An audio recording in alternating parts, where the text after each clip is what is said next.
Ladies, gentlemen. Ladies and gentlemen. Ladies and gentlemen. Please be advised that this movie has no nudity. I'm out. Come on, Eddie. Let's go to the movies. Yeah. I just have to wee-wee. And we're back. Just like the Five Musketeers. What the hell am I looking at? A country where culture means pornography and slasher films. If you had these boobs, you'd be obsessed with them too. Very exciting, big event. Everybody's excited, huh? Last time I went to the pictures, I was looking at all the jigglin's and... We hope you'll make this a weekly visit. Bring the family. Bring your friends.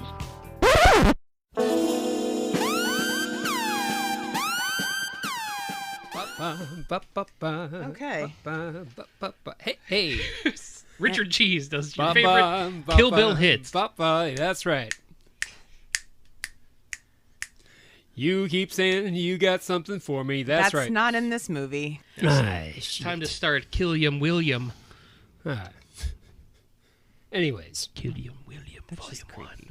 My dad's name is William, and my son's middle name is William, so we're just going to call him Bill.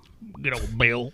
So, we are here to talk about the masterpiece, masterpieces, that is Kill Bill, Volumes 1 and 2. But only this episode is Volume 1. Who are we? We're Cinemadness Podcast. What? What? I'm Alison. And I'm Roman. And I am Job. No, from the top. A little bit more enthusiasm. I like it. Go. I am Job. Okay, so what we're going to do in this scene, we're just going to have ninjas flying at you, okay? While you're talking, it's going to be really awesome. Let's go say ahead your and do name. I'm Adam. There you go. I'm Adam. This is my episode. it. Well, apparently it's Mrs. Doubtfire. Well, I mean, I know Roman was trying to do Quentin Tarantino, but it wasn't enough okays. The position's taken. Yeah, I'm not high on the good California booger sugar. I don't work on them with the males. Because I used to be one. The position's been full. Okay, anyways. Welcome to Cinemadness tries to talk about Kill Bill, but goes into Miss Doubtfire. Well, this just happens every time I have an episode, really. You know, our highest rated ones are the Pure Imagination ones. What is Willy that movie? Wonka? Willy Wonka. That's it. Imagine it, if you will. I think it's just because people like Willy Wonka, but then, you know, you had to talk about a gajillion other things in that episode. Why you look at me? We're his goddamn kids, too. What? Why are we talking about Mrs. Doubtfire so much? Yipes. So I'm really excited when Alison pitched this idea. She goes, you know what? We're going to talk about Kill Bill. And, a couple times they switched the address on me. They told me that they were going to be recording this place and that place. It ended up that they actually started recording at a church, and I showed up, and you would never believe the guy who was actually playing piano. That motherfucker. Yeah, that guy. No, he actually called in sick. It was actually his friend Mortimer. He was an old Jewish guy. It's wonderful. Mortimer. Yeah. Mortimer Frucaire. But that never made the cut. But what Morty! Exactly. But what did make the cut, Allison? Why don't we talk about it? Well, we'll talk about what I guess didn't make the cut later when we go over Easter eggs. Okay. Because we found some Easter eggs. Hard-boiled. But anyways. Easter eggs. So this episode is dedicated to Kill Bill Volume 1. 2003. Wow. That was like a long time ago. It was a long time ago. So I saw this in the movie. It was almost 20 years ago. Yeah. Did you guys see this in the theater? I did. No. No? You never see movies in the theater, even though you talk about how many movies you've seen in the theater. I have seen plethora of movies in the theater. Huh. Jefe? Just not this one. What's a plethora? El cuerpo. A plethora. Plethora? You don't know what a plethora is? How would you know that you have a plethora if you do not know what a plethora is? Did you see Volume 2 in the theaters? Oh, yeah. Absolutely. Okay. I did not.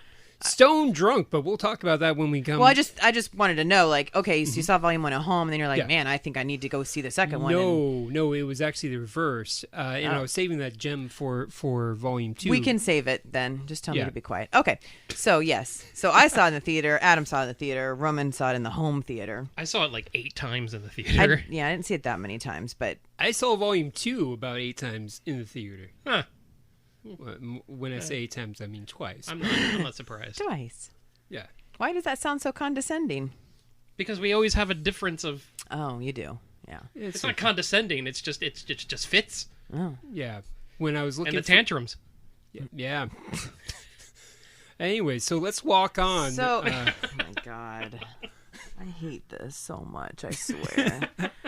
So, Kill Bill is Volume 1, written by one of my favorite directors, Mr. Quentin Tarantino. So, Kill Bill, I'm just gonna call it Kill Bill because we'll get into more of this later. Like, I like both of them. They're both different in my eyes. I love them. I have likes and dislikes for each one, like children, I guess you could say. But Kill Bill is hands down my favorite Tarantino movie. It's just brilliant in my mind. Like The Whole Bloody Affair? Huh? That's what they call the full movie, The Whole Bloody Affair. Okay. The whole thing is just perfect to me. Okay. I love it. So, yes. Well, since you said what they called it, which I didn't know that, but let's go over taglines, because we love doing that. Geektoids. Not Geektoids, taglines. No, but the other thing was a geektoid, kind of, right? Well, I mean, it was when it was re-released as one, it was released as The Whole Bloody Affair. Yeah, they shouldn't have released it as one. I had to buy them separately. I did Dang at it. one point. You know, I would buy a 1-volume, 9-hour Lord of the Rings thing, so I like the one. But they didn't have Like the Neo. one. They didn't have the one when I bought them separately. Yes. So, okay, some of the taglines for this movie are dumb, but we will go over them anyways. Okay. Do you know of any of the taglines? No. Okay. In the year 2003, Uma Thurman will kill Bill. That's lame. Okay. It's to the point.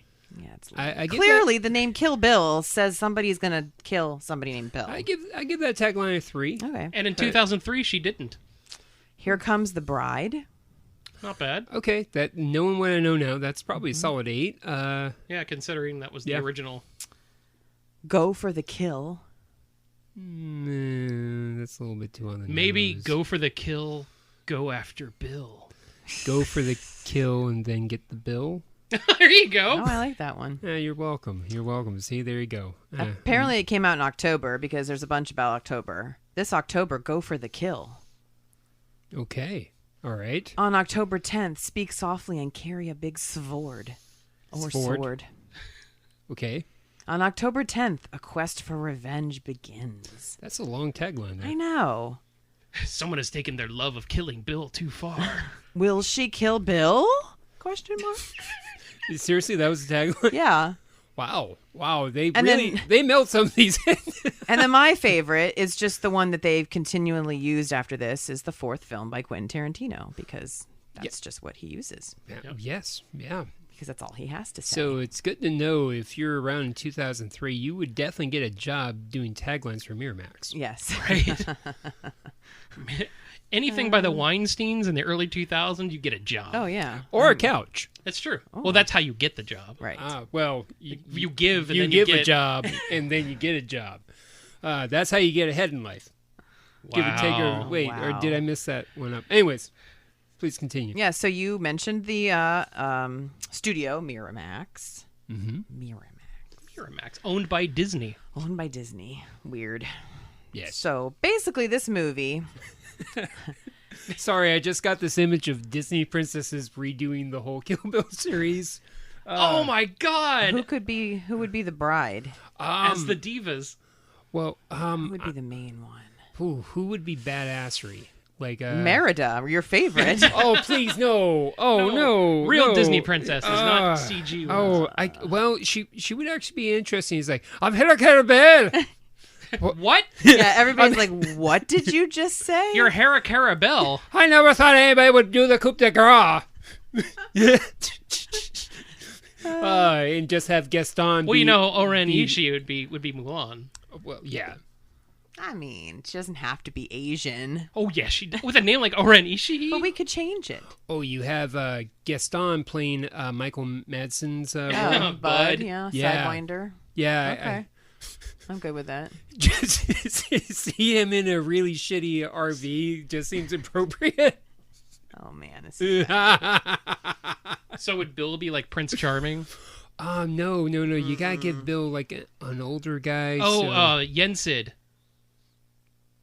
sorcerer from Fantasia. Okay, yeah. I could was see thinking that. sort of in the zone Yeah. like Merlin. Like I Okay. was slipping You that guys didn't know his direction. name was Yensid? No, I did Disney not. backwards. No, I don't really Ah. like that movie, but I get it. Look at you with the geekoids. It's from Could they named him in Kingdom Hearts. Could be King Titan. Okay. Or that fucking demon thing from Fantasia. Oh, you make Belle. No, you don't make Belle.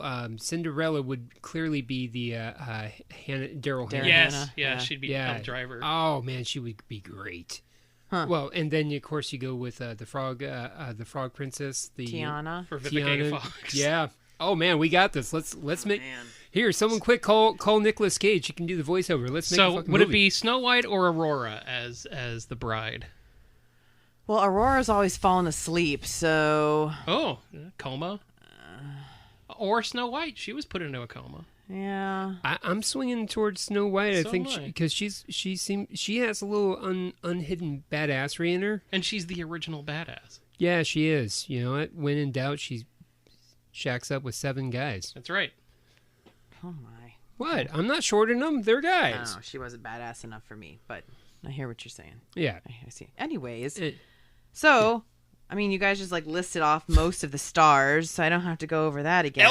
Elsa would be an awesome. Oh, Elsa would. Yeah, she's got the edge. She has the Yeah. "Don't fuck with me," and she's got a great musical number. She's kind of tomboyish. Oh yeah. All right, I'll give it to you. All right. But you know what? She just wouldn't learn to let it go. Oh my God. And that's what you can't do when you're trying to kill Bill. Yeah, but she's really cold-blooded. Check it and see. Anyways, please. Hot-blooded. Please continue. So the gist of the movie is this lady awakens from a 4-year coma, a 4-year-long coma, and she's out to get revenge on all the people who wronged her. One by one, knock them all off, and eventually get to Bill. And that's the story. Good night, everyone.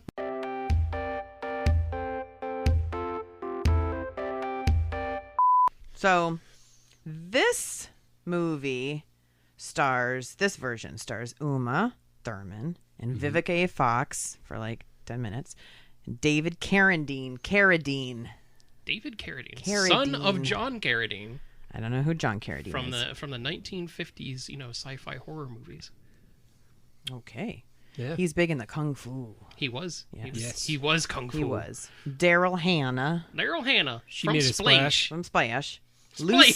Lucy Liu from Charlie's Angels. Mm-hmm. And Mr. Sonny Chiba, who's badass and I plays love- multiple people. I He love does. Sonny Chiba. And so does Quentin Tarantino. He does. Quentin For good Tarantino reason. loves kung fu, so Yeah. this was definitely a love letter to kung fu, which I don't like kung fu movies. So surprisingly, I don't know why I loved this movie so much. Because it's just well made.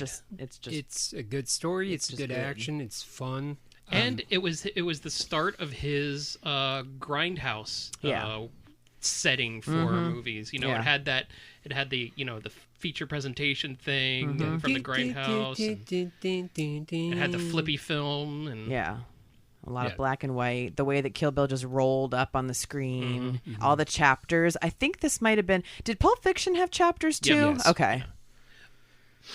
I'm Yes. not. Didn't Jackie Brown have chapters too? I don't almost- remember Jackie Brown that much. Jackie Brown did. Yes. It- You're right. He loves himself some chapters. That's fine because he also did it in The Hateful Eight. Yeah, he did. He did it in Django. Yep. He did it in Hollywood. Oh yeah, chapters are his thing. Yeah. We've touched on this when we did our Quentin Tarantino episode, 2 years ago. But every single time that we watch a Quentin Tarantino film, it's like we're hanging out with a friend.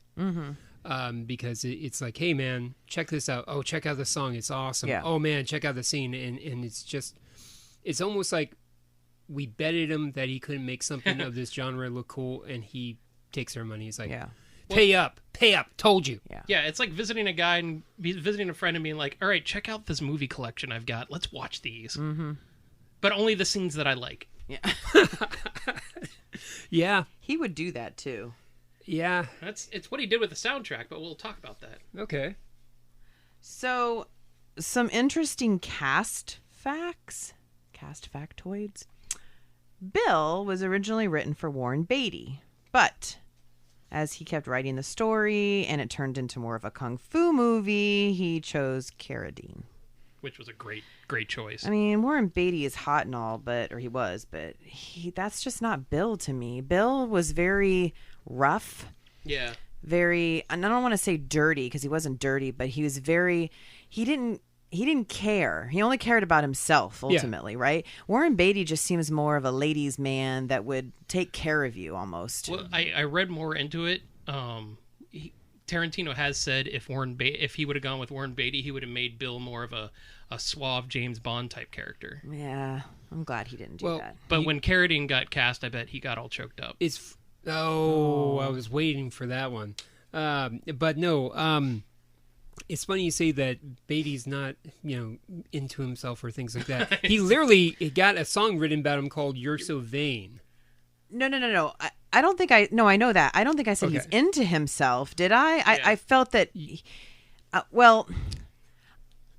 Everything was for his gain. Yeah, Bill wasn't like, look at me, I'm so pretty and I'm hot. Bill was more like, I don't care. I will step over everybody, including my own brother, to make myself look better and achieve the ultimate goal. That's what I meant by that. I didn't mean like he thought he was just like hot to trot. Well, I mean, it's David Carradine.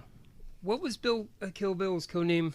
Snake Charmer. Yeah. So, like any snake charmer, he uses snakes to his benefit, and I think that's quite evident in his motivations, in how he treated, how he was eventually using in sculpting BB, and again, just the scenes that he has. Each scene that he has, especially in the second volume, which we'll get to, but in the first volume somewhat, but we have to build up, is like a mini.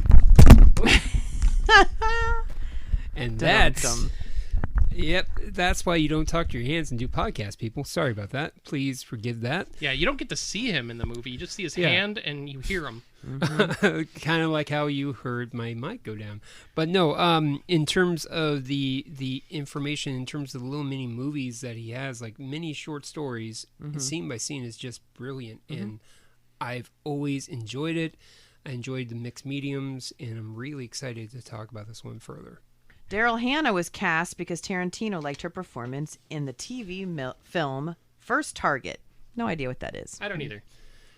I'm not a big Daryl Hannah fan. Never have been. $5 says Daryl Hannah doesn't know what First Target was. Probably. I was saying earlier that I had a huge crush on Daryl Hannah from Roxanne. Roxanne. I heard it's a better than average crush.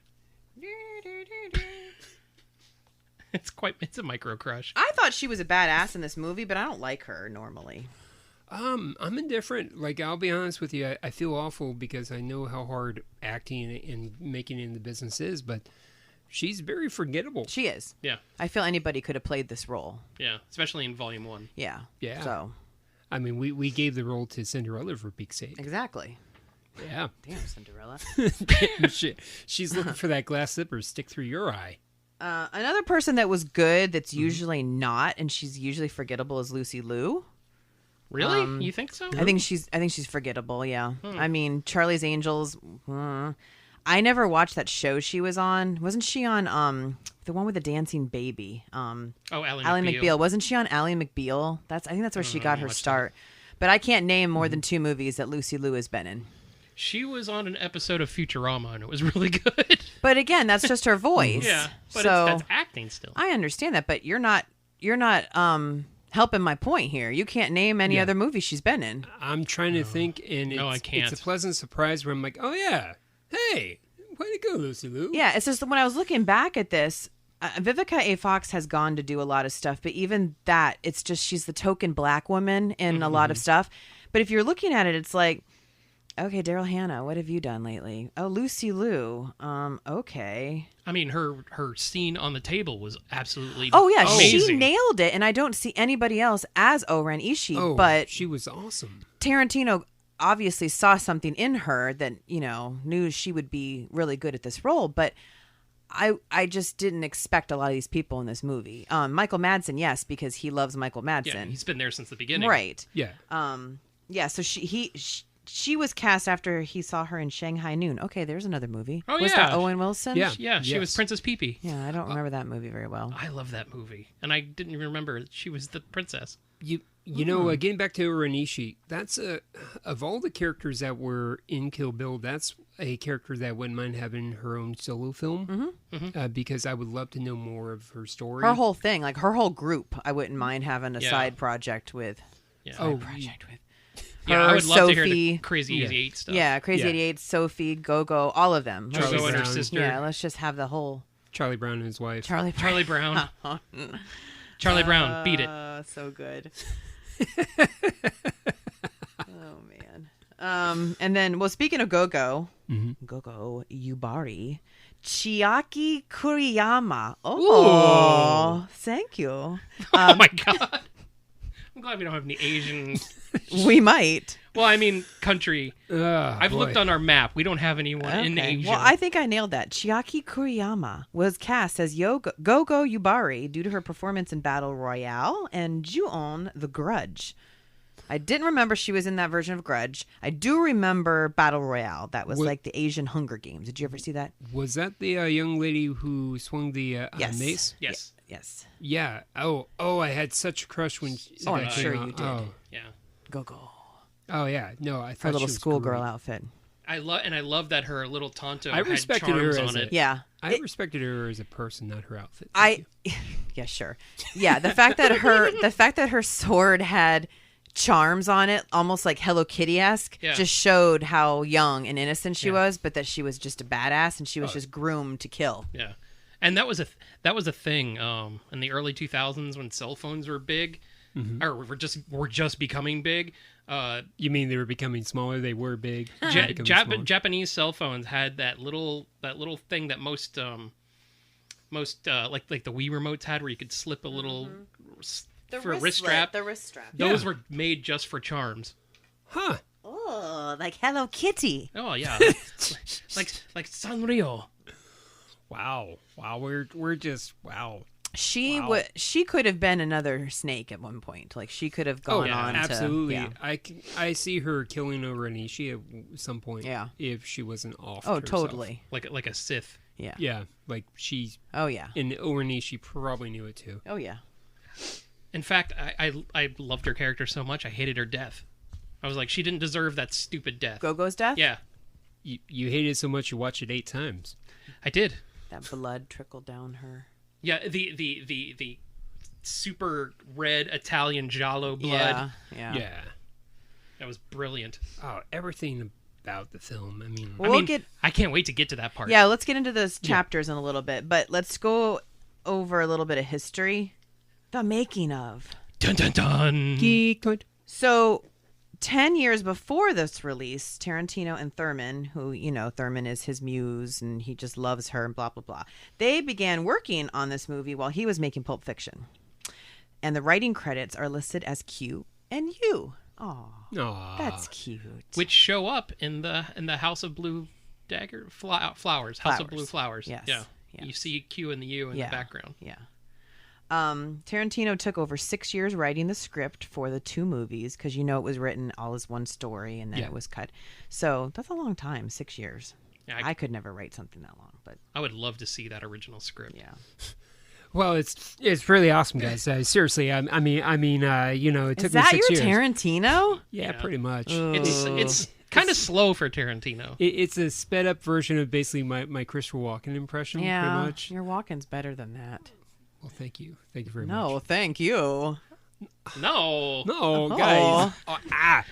You got me. No. I thought he was going to reply in his voice. Yeah. Well, no, I just thought honestly that it was you went a little John Travolta there.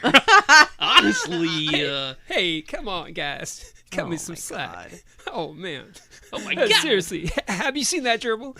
Oh man, seriously, grab some rubber sheets in the gerbil. I just watched that movie. Yeah, of course I did. I caught that joke for the first time in my whole life. Oh, okay. I literally laughed really loud to the point where I woke up Gabriel. So I want to tell you. Was there a gerbil joke in Greece? No, Christmas Vacation. Yeah. So let's talk about that real quick. You can edit this out. But so I introduced the movie for the first time with Carter. Yeah. And he's gotten halfway through. When that came out and he goes, so it's when Eddie is talking to what's her name? I remember the scene now, Yeah. the rubber sheets thing. Yeah. So he says, go ahead and get the kids' stuff and don't forget the rubber sheets and the gerbil. Okay, pause. They're staying in the RV and they're letting the little ones shack up so they can have private time together. Yes. Why would she be packing up the rubber sheets and the gerbil if they're just going to stay in there? The rubber sheets and the gerbil aren't for the kids. No, it might be in their luggage. I don't know. You see where I'm getting at? Yeah. It's a little weird. Come on, this is like at the end of John Hughes' life. This is Cousin Eddie, where basically they allude to. Wait, no, doesn't at one point they even say, "My dad says I'm a great kisser."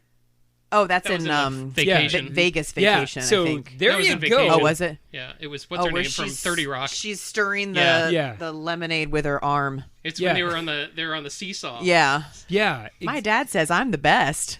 Yeah, so there you go. No, I get what you're saying, but I just think it's funny that I've heard that joke for 50 times, And you're but just putting together I'm just the not putting it directions. together, and I'm like, but that doesn't make sense. So Okay, what do you think the gerbil's name is? I'm going for Pluggy.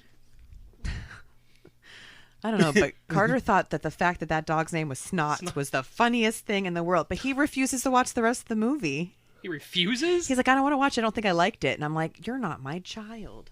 You know what? Did to me. I mean, I think, what were we, 11, 10 or 11 when that came out? Yeah, I think I was 11 or 12, 11 or and 12? I didn't understand a lot I of it. saw it in the theater, and I was like, this wasn't very good. Yeah, so I totally get it. Like, Yeah. he doesn't understand. I mean, the whole lingerie scene, why would he get any of that? Yeah. And that's one of the best scenes. I know. I still don't feel comfortable having my kid watch it. Like a few things, like I'm very uncomfortable having my kid watch even superhero movies, where it's like, oh no, this is too soon. It's too soon. Let's Mine watch. covers his eyes, so. You gotta throw him out of the nest eventually. No, granted, me at 6 years old, I'm literally watching Full Metal Jacket. Me at 6 years old, my mom took me to see Poltergeist. Aliens. Oh. Yeah. Poltergeist was 2. That's just bad parenting. Oh no. She'd take you at 2. She covered my eyes during the face ripping scene, and that was it. I thought that was 5. No, because it was 1982. All right. The best year for movies. Oh, okay. All right, time in. 96. Time in. So the original draft had a scene where the bride had a shootout with Gogo's vengeful younger sister, but was cut for time and budget. And I'm kind of glad. Like, we don't need another vengeful sister. Yeah, but it would have fit perfectly because it was supposed to be like a Western shootout, and that would have fit the second movie like perfectly. Yeah. So is this a Western shootout back in Japan? I don't know. I mean, I don't necessarily know if it would fit in the second one, but maybe. I mean, it would take time for her sister to learn that she was dead. That's true. I just kind of want to be in the room when Quentin Tarantino realized that he had to rip something off of the script. Fuck! I'm sure. Damn it! Yeah, I'm sure he has to get rid of a lot of stuff. Yeah. Ah. I mean, look at Hateful Eight. It's 4 hours long. Yeah. The full cut. Full director's cut. And it's awesome. It is. Thank you for making me watch it again. Thank you. I appreciate that. So I'll never think of a guy walking through the snow naked the same way. Yeah, it was a good movie. I need to watch it again. Anyways, he reunited with Thurman in 2001, who was now a mother. Oh, I think she had a baby with Ethan Hawke. Yeah. Yes. That baby that's not a baby anymore, but that child looks just like both of them. I think she was pregnant and having the child during the beginning shooting. During the shooting of Kill Bill? Yeah, because I think that's why she had so many stunt doubles. doubles. I was going to say, she better have had a lot of stunt doubles. She had Zoe Bell and the other one. I can't remember because she wasn't in Death Proof. Zoe Bell was, though. Yes. So that got Tarantino to write her character having a child added to her story. A child. Which makes the whole thing... I mean, without her being pregnant and saying, Bill, it's your baby... Yeah. Oh, man. And there you would have an entire different movie. Yeah, it would have just been a straight-up revenge flick. Right, but nothing is more of a revenge than you're out to protect your child. Yeah, even watching it last week, for like the 10th time... When she wakes up and the first thing she checks is her stomach, that's heart-wrenching. Of course it is. Oh, and the little things that are just... That's what makes it such a memorable film, in my opinion, is the little details like that. Little character moments where it's just to me, almost a perfect film, straight up through. And that's why we're covering, because it's a strong film. Yes. We'll never cover two episodes for Velocipaster.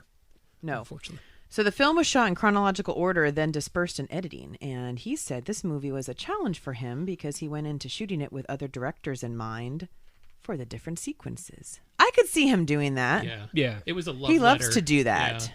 Yeah. Surprised he didn't have Robert Rodriguez on board for a part of it. He kind of did. Did he? I believe Robert Rodriguez did some of the music. Oh. I thought he did one action scene. No, I don't think so. I think it's full. Officially, no. I think it's full Tarantino. But, full Tarantino. But I think Robert Rodriguez did some of the music, I think in part 2. Maybe I have that written down later. Perhaps. I don't know. If there's a scene with a bunch of Latinos, chances are Robert Rodriguez probably directed it. And please know, I'm a Rodriguez, so therefore I'm allowed to make fun of the fact that he's directing a bunch of Latinos. Let's take a break and go to the concession stand for a snack. If you're looking for a hot podcast, I've got the one for you. The hottest podcast of the year is The Real Housewives of Reality, starring Scarlett and Alison. This podcast has everything. It's girl meets girl, 2 Bravo-obsessed hosts, a producer named Leon, who knows what love is and is very often screamed at and or abused on the air, allegedly. Weekly recaps of all your favorite housewives, hot gossip, an unadulterated and inexplicable love of Iowa, deals on Mary Kay and BetterHealth.com, relationship advice if you want to stay single forever, and who doesn't. Plus, there's bonus material like the Bravo Booster Pack, which highlights the most iconic Bravo episodes through all the years, and housekeeping with the hottest gossip for you to listen to while you keep your own house, if you do. Hey, tune in. There's so much more. I said what I said. Roman, guess how many gallons of fake blood were used in the making of both volumes? Can I get a floor and a ceiling? Like no more than 1,000 gallons. No less than 90 gallons. $1, Bob. Let's go with Actual retail price? 150 gallons. Wrong. 450. 450. 450 gallons of blood. That's basically William the Fridge Perry in blood. That's a lot of blood. Which when I watched the Crazy 88 fight, they they black and whited it. Mm-hmm. Yeah. The blood was water. Mm-hmm. If you watch it, it's not red. It's not opaque at all. It's completely clear. It's almost like she's slashing sweat. Yeah. Which it's fine because that's black and white for the MPAA.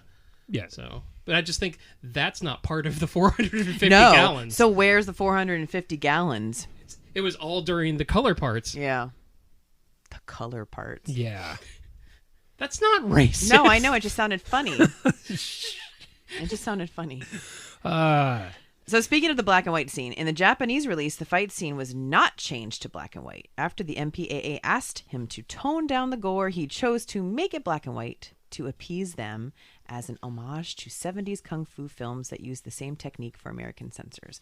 I personally didn't care. I figured it was changed to black and white to appease the MPAA. Yeah, but I like that he when he did it, he's like, oh, I like this. And he kept it. And it was brilliant. Great. It was absolutely brilliant. And then he changed it to like the monocolor, like the red and the blue. Yeah.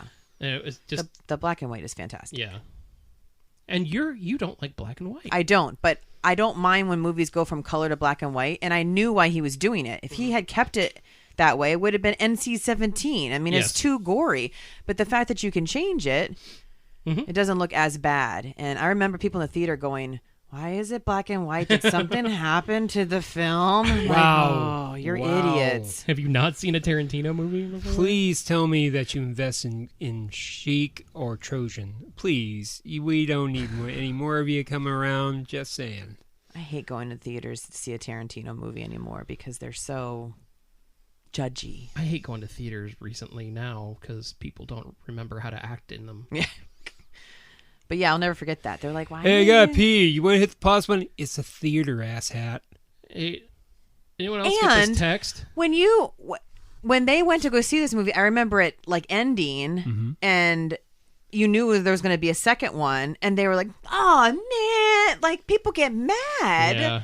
it just drives me nuts. Sometimes I envy that level of ignorance. Being like, holy crap, there's going to be a second one? Right. Oh, like my Back to the Future story. Yes. Can it, you nit? There isn't. Hey, I remember game day. Loved that story. He did. Hey there, stud. You might not want to do pull-ups in the gym. You probably should work on some pull-outs. Just saying. Man, you're all about this birth control procreation for idiots. Ah, my heavens. So let's go over the synopsis of this movie. Let's go through all the chapters. Yes. Synopsis. Let's go over them and talk about them. Okay. Okay. Chapter 1. Chapter 1 was great. Bang. So, right in the Book of Love. Beatrix Kiddo arrives at the location of the second member of her Death List 5. In the pussy wagon. So you're like, whoa, what is this? Why is she driving a pussy wagon? Which Tarantino still owns and drives. Of course he does. And who lived here? Vernita Green, a.k.a.? Vivica Fox. No. What was her snake name? Oh, that was Black Mamba. No. Uma's Black Mamba. Oh, shit. Yeah, she mentions that. Yeah. Yeah, she's pissed about that. It was Copperhead? Yes. Yeah, okay. Thank you very much. So let me go back to this. No. Wait, wasn't Oren Ishii Copperhead? I don't know any of these. No, I know them, damn it, and I think I wrote them down. She's reading off of... Bud is... No, but I don't have that. Bud is Sidewinder. Okay, 1 second. California Mountain Snake is L Driver. Did I not write them down? Okay, well, we're just going to keep going. You can fact checked. By the way, another cool little factoid about this, all of the snakes are of the same family. I didn't know that. Yeah. Copperhead and Cottonmouth. Cottonmouth, I think, was Oren Ishii. Okay, hold on. Just look it up for me. Okay, so anyways.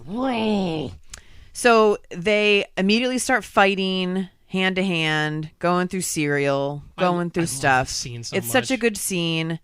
Just going nuts, and then all of a sudden they stop, and there's her daughter just standing in the hallway like... No, she gets off the bus. Oh, that's right. She gets off the bus, and then she's just like, oh, like, hi, basically. It's like, this is mommy's friend from, this is work. Mommy's friend. So just go to your room, and you know, it's just kind of like, hi. And she has her knife behind her back. Yeah. So she goes, little girl Nakia goes to her room, and then they take a coffee break, and then she asks for mercy. She apologizes for what she did to Uma's character. She gets a little pissy because she's like, "You're Black Mamba, and I should have been Black Mamba." Clearly, because she's black. Yeah, and then they decide on a place to meet, and then Vivica A. Fox throws a knife at her. Right. California Mountain Snake. Which one's California Mountain Snake? Or California Mountain Key Snake. That would be Vivica A. Fox. Oh, okay. Vernita Green. So who was Copperhead and who was... Just type in Kill Bill snake names. Kill Bill Divas. I am now. Disney Kill Bill Divas. We're not editing any of this out. Oh, so ultimately she throws a knife and kills Vernita. She gets killed by a knife. Yep. A knife. As she turns around. Nakia is there. And she does... There's so many good... That doesn't happen in this scene. There is so many good monologues in these movies. Yeah. Not just from Uma, but just from everybody. And she looks at her and she's just like, you know, if you, as you grow up... Yes, sir. No. I love that scene. I've actually paraphrased it one time when explaining the divorce. So yes, please go ahead. No. Who's Cottonmouth? I would rather hear about the scene than... Okay. So she basically is like, you know, if one day when you get older, if you feel some kind of way about this and you want to come back, come and find me. Part 3. And yeah, I mean, obviously you're thinking salty about it. Yeah, you're thinking, oh, you're just setting this up for part 3. Yeah. And then she just leaves in the pussy wagon. Yep. Bye-bye. So there's one person off her list. All right, ladies and gentlemen, here are your snakes. as associated with Kill Bill. Dun, dun, dun, dun, dun, dun, dun, dun. Well, of course, we have Bill, who's the snake charmer. Ellie Driver is California Mountain Snake. Oren Ishii is Cottonmouth. Vernita Green is Copperhead. Told you. Bud is Sidewinder. And since she's the deadliest assassin, is the name of the deadly snake, Black Mamba. Kobe, you can suck it. Deadly snake.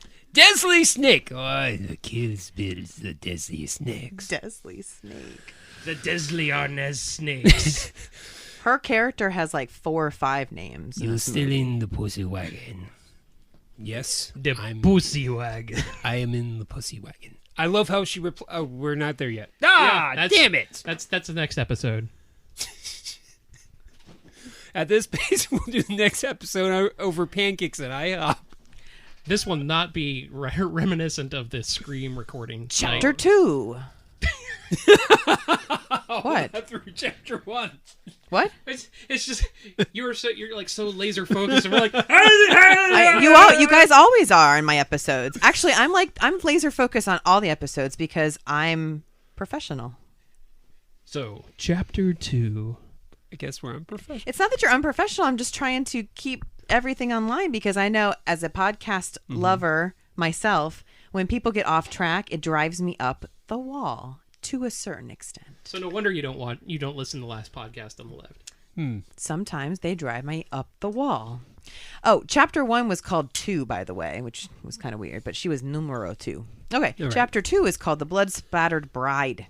Blood Spattered Bride. That's her other name, the bride. Another black and white sequence. Yes. So now we go back to the massacre at Two Pines. So that was where Marty McFly came back from the future. Yes.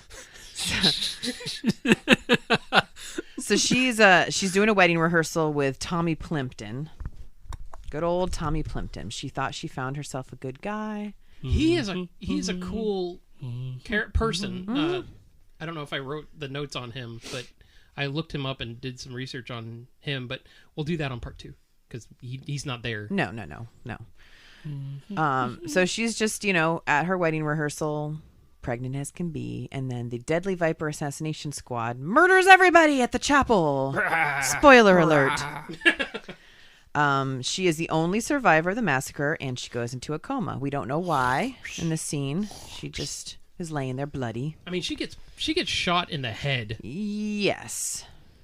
It kind of looks like it scrapes her by, but Elle Driver, one of the assassins. What was her name? California Mountain Lion. I want to go back to the shooting. Okay. Well, not the shooting. When Michael Parks shows up to look at the damage and he looks at her. Oh yeah. When she does that quick little spit in the face. That's an homage to an Australian horror movie called Patrick, about this guy who's in a coma. And he does that really quick. And in fact, I watched a documentary which had Quentin Tarantino on it about Aussie films because he loves them, obviously.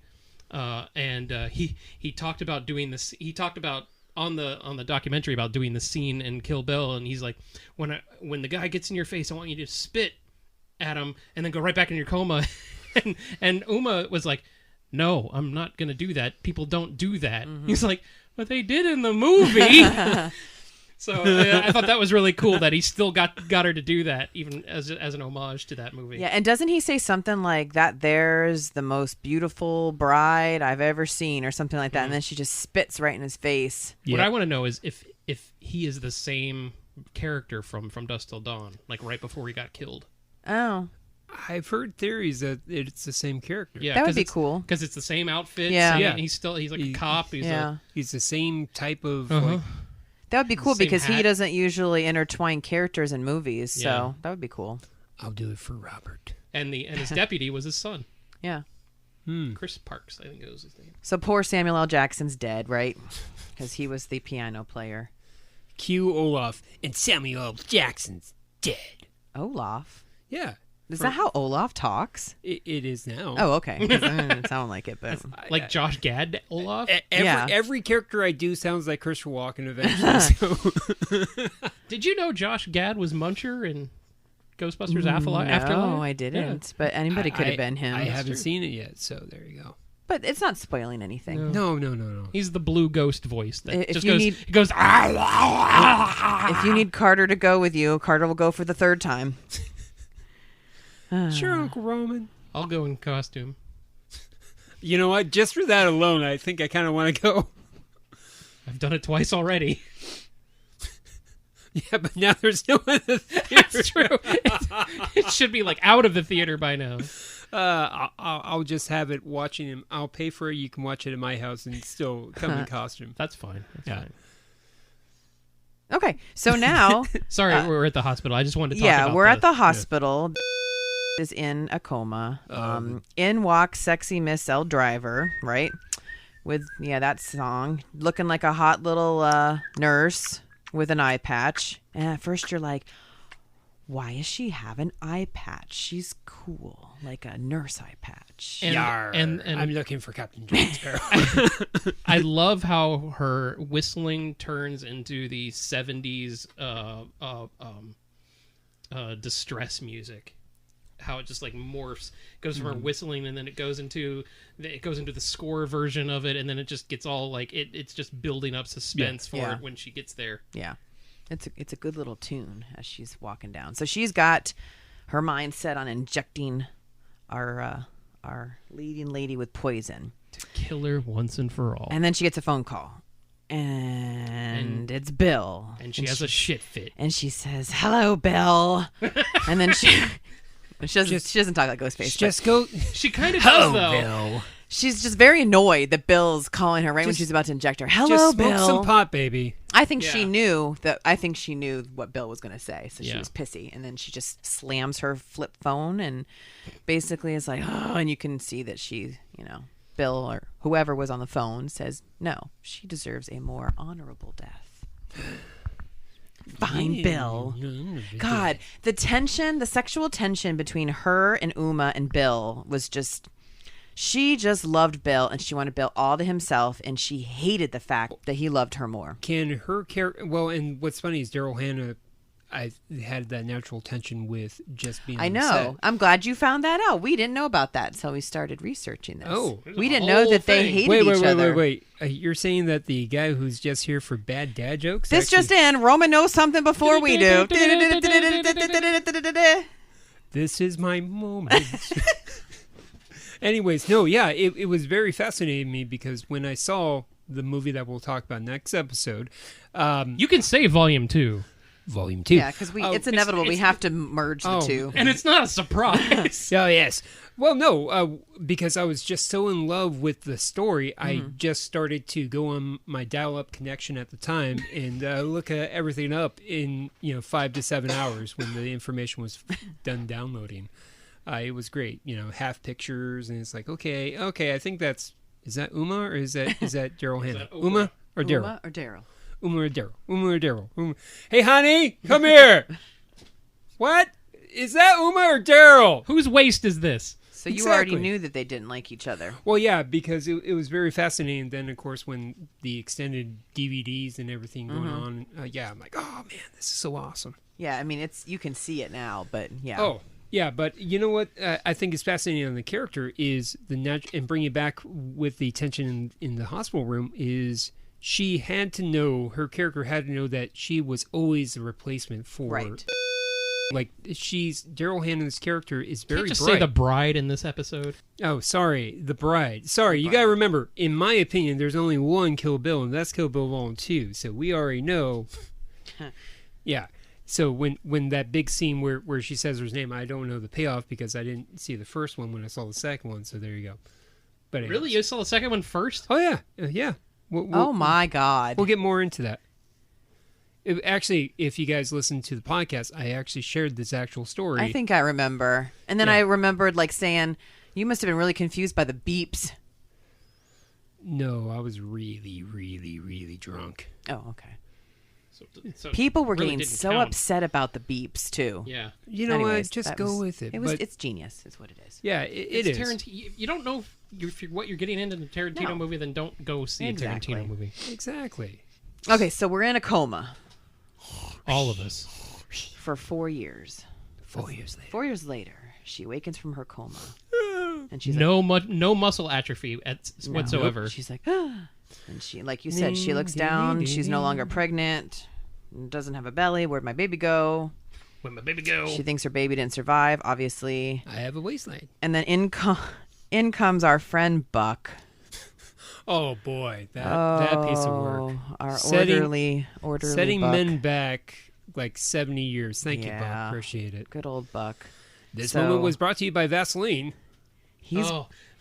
So he's been raping her. He's been using her for other people to rape her, getting money from people. Oh. Yeah, and I texted her when I was watching this again. I was like, you know, the trucker guy that comes in is a guy from all those Adam Sandler movies.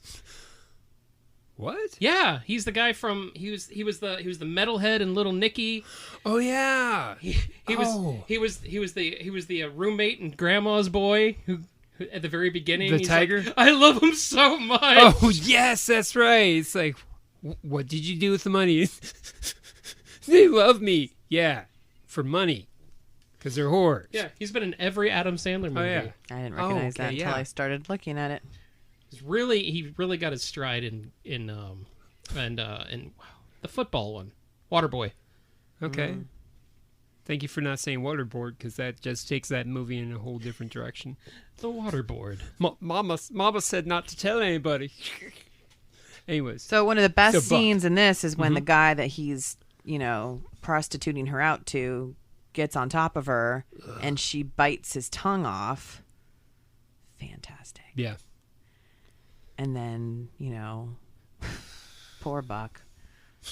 Oh, Buck comes back in and she just does a number on good old Buck. Yeah, she does. Oh, Yeah, man. it's like she hasn't missed a beat. No, when she slams his head in the door, like you could feel it. I swear you could see his skull go in. I mean, it was bad. Yeah, it was brutal. It's a brutal scene. And then she takes the keys to the pussy wagon. Her new car. Well, getting back to that scene, I love how she's forcing her toe to move. No, she doesn't do that that's until in the car. That's coming up. That's when she's right now. She's in the wheelchair because she can't move. She flopped onto the floor. Yeah. So she gets into the pussy wagon. I just don't like saying the pussy wagon. And she's how long? It was like something like hours, right? Yeah. And she was just like, first of all, her feet are ugly. Her toes are really weird, and it's funny because Quentin has such a big foot fetish. There's so many feet in both those movies. There too. is. Her feet look so funny in this movie, but her feet naturally look funny because she's a tall, large woman. She's got big feet, but like you said, she's basically telling her toe, "You will move. Yeah, I will move you. I will move you. Toe. Wiggle your big toe." And then she just says, "All right, let's get the rest of these piggies working." Yeah. And like 5 hours later. That's what I love her character is. She is so awesome. Like she is real. Oh man, it's all because of Pai Mei. Yeah. Well, yeah, and you see the evolution of her character in such wonderful display, where she came in naive, just a young, probably college girl who knew Japanese, 3 different languages, so on and so forth. She gets in love with the wrong guy. Wrong guy takes her to Pai Mei, and she eats fish eyes or fish heads. Roly-poly fish heads. Yes, there you go. Yeah, yummy. Yeah. Anyways, things to look forward to. So he's trying so hard. He wants to grab the rubber sheets and the gerbil. So on that note, thanks for hanging out with us, and we will catch you later.